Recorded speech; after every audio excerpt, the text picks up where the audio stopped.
Assalamualaikum warahmatullahi wabarakatuh.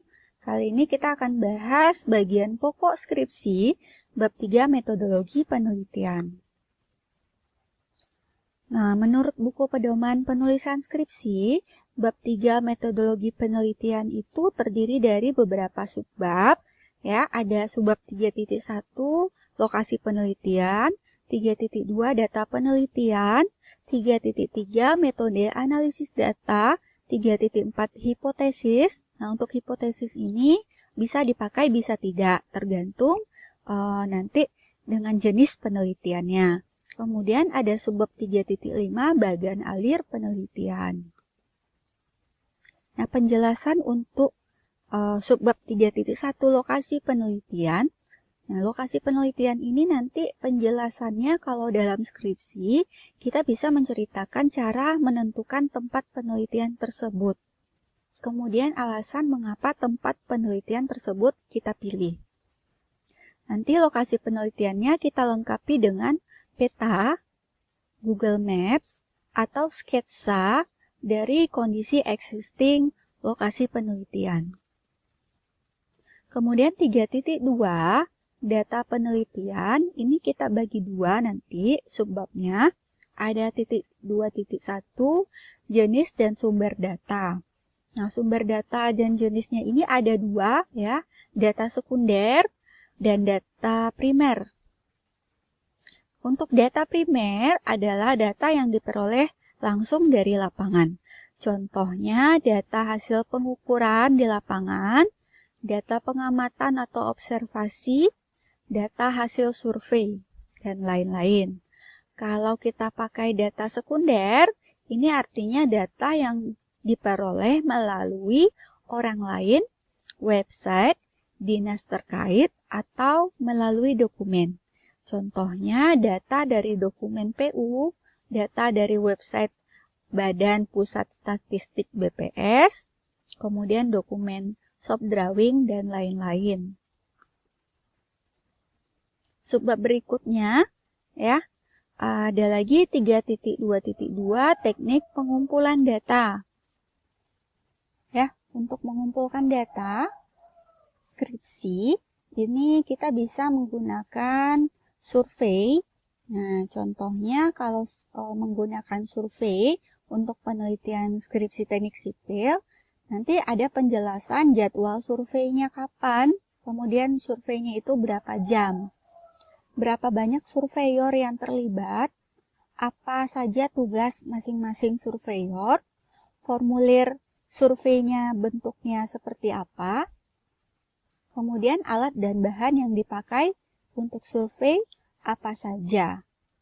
Nah, contoh kalau seandainya kita mengambil datanya melalui survei adalah penelitian mengenai lalu lintas.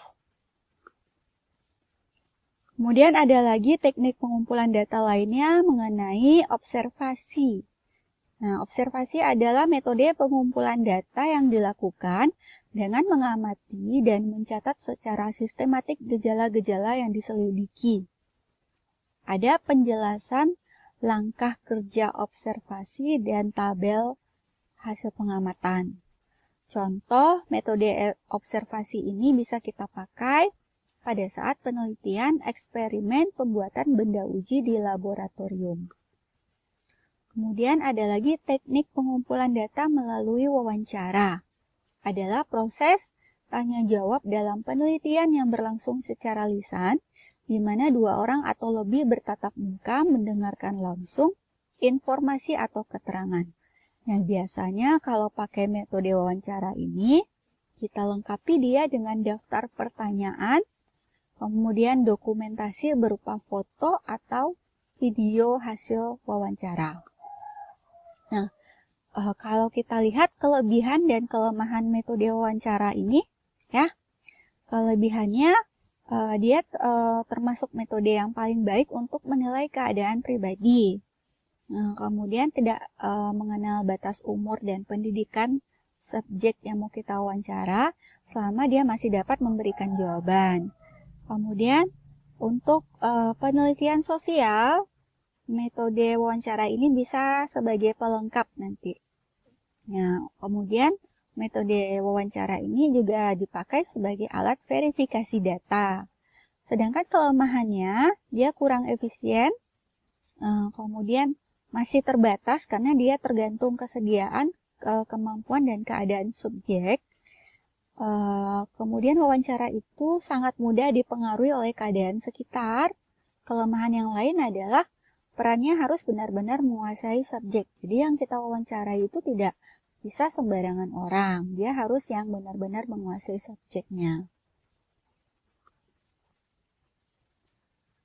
Nah, kemudian kalau skripsi kita itu menggunakan kuesioner atau angket, kita juga perlu menjelaskan nanti apa saja variabel, butir-butir pertanyaan. Nah, biasanya variabel ini tercermin dari judul penelitian kita.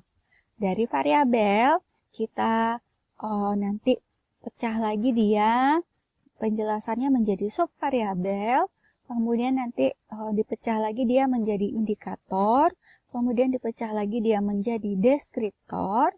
Nah, baru dari deskriptor ini muncullah nanti butir-butir pertanyaan untuk angket penelitian. Nah, skala pengukuran yang biasanya digunakan dalam kuesioner atau angket itu ada 4 skala. Nanti tinggal dipilih salah satu kira-kira yang paling cocok yang mana. Ada skala Likert, ada skala Goodman, ada rating scale, sama semantik diferensial. Nah, untuk skala Likert, ini contohnya untuk angket skala Likert ini biasanya dijawab responden dengan cara menceklis. Jadi pilihan jawabannya ada sangat setuju, setuju, tidak setuju, dan sangat tidak setuju. Nah, ini dia kalau pakai skala Likert. Nah, kalau seandainya pakai skala Goodman, pilihan jawaban di angketnya hanya ada 2. Bisa jadi ya atau tidak, ya, atau pilihan jawabannya tidak pernah dan pernah. Kemudian untuk semantik diferensial, ini biasanya jawabannya kalau sebelah kiri bersifat positif, sedangkan jawaban sebelah kanan bersifat negatif. Nah, ini contoh angket yang menggunakan semantik diferensial. Ini jawabannya yang positif, ini jawabannya yang negatif.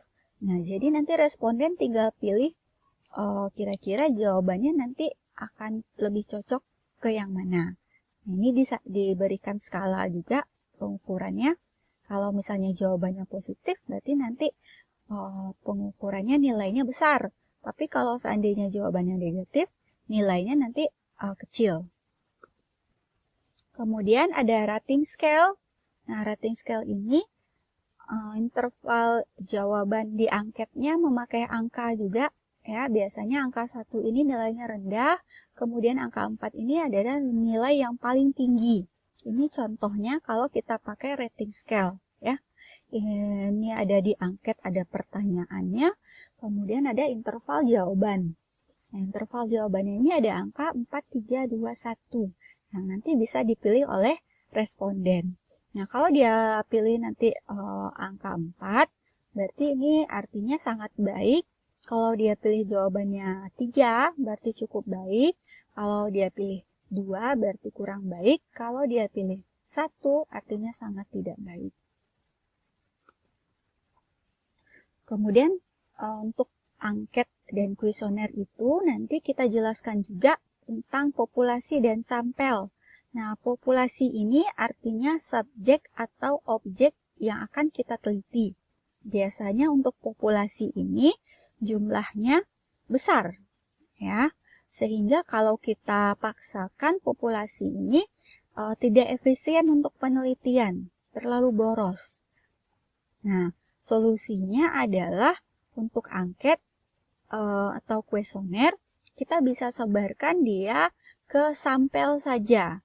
Ya, jadi karena populasi ini jumlahnya besar, kita bisa pilih sebagian yang kita buatkan dia menjadi sampel. Jadi sampel ini adalah sebagian dari populasi yang diteliti. Nah, sampel ini kita ambil dari populasi, kita anggap dia sudah mewakili populasi tersebut untuk penelitian kita. Nah, untuk menentukan ukuran sampel ini tidak bisa sembarangan, ada aturannya, ya.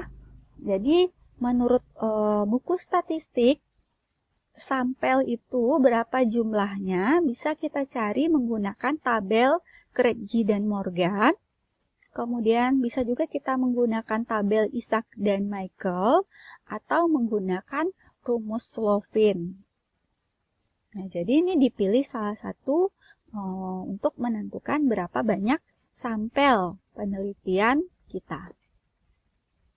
Kemudian untuk subbab 3.3 metode analisis data, ya, ini contohnya penjelasan metode analisis data yang mau kita pakai nanti di skripsi kita. Nah, kalau misalnya kita menggunakan program SAP 2000 analisis datanya, nah kita jelaskan nanti di 3.3 atau menggunakan program SPSS atau mau menggunakan buku pedoman PU tahun berapa. Nah, jadi metode analisis data ini bisa berbeda-beda tergantung batasan penelitian dan tujuan penelitian. Kemudian 3.4 hipotesis. Nah, hipotesis ini bisa dipakai, bisa tidak. Ya, jadi tidak semua penelitian itu dia harus memiliki hipotesis. Nah, kalau seandainya penelitian kita itu tidak menggunakan hipotesis, subbabnya bisa langsung kita ke 3.5 bagan alir penelitian.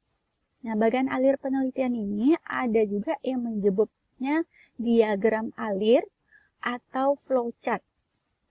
Ya, artinya sebuah jenis diagram yang menampilkan langkah-langkah dalam bentuk simbol-simbol grafis dan urutannya dihubungkan dengan panah. Jadi di bagian akhir bab 3 skripsi selalu ada bagan alir penelitian. Nah, ini ada simbol yang biasa digunakan untuk membuat diagram alir penelitian.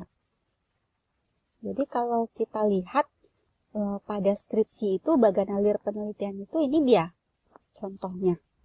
Nah, ini menjelaskan nanti langkah-langkah penelitian kita itu.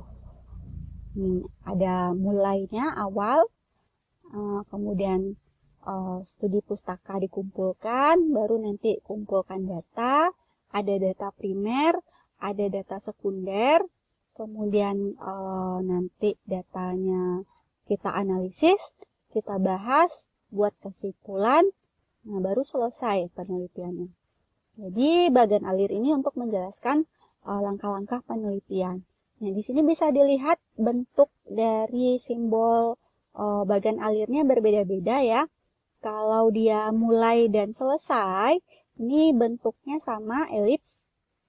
Kemudian kalau bentuknya persegi panjang seperti ini, ya, artinya ini proses. Nah, proses bisa proses perhitungan atau proses pengolahan data. Kemudian ada lagi yang bentuknya jajaran genjang. Nah, jajaran genjang ini artinya input data. Nah, jadi di sini kita input data primer, data sekunder. Kemudian ada lagi yang bentuknya belah ketupat. Nah, kalau belah ketupat ini artinya perbandingan pernyataan atau penyeleksian data. Nah, jadi data ini kita seleksi nanti di sini. Kalau datanya lengkap, ya lanjutkan analisis data. Tapi kalau seandainya datanya tidak lengkap, nah kalau seandainya data tidak lengkap, kita kembali lagi ke langkah pengumpulan data. Nah, baru nanti ya. Jadi kalau datanya tidak lengkap, kembali ke atas, kumpulkan data lagi.